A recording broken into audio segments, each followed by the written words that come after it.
Check the door thickness, suitable for 35 to 80 millimeters. Measure the standard height for the lock handle, up to 1000 millimeters. How to set the handle direction for front panel. Loosen screws on back of front panel. Rotate handle left for left side opening. Rotate handle right for right side opening. Carefully tight the screw.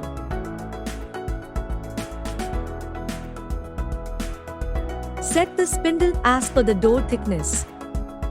Fix the spindle in the back of the front panel.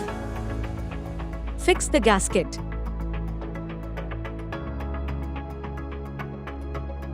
Tie the screw casing pipes in the back of the front panel. How to set the latch direction.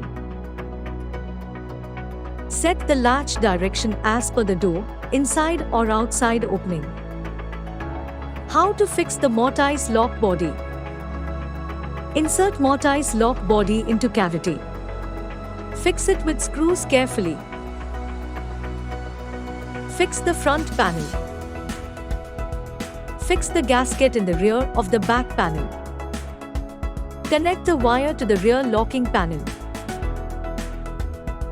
Fasten the rear locking panel using the connecting rod. Ensure the screws on the rear panel are tightened securely. How to insert the battery. Insert 4AA battery. A beep sound will indicate that the lock has been activated. Conceal the back panel with the provided cover. Fix the strike plate. Secure it with the screws.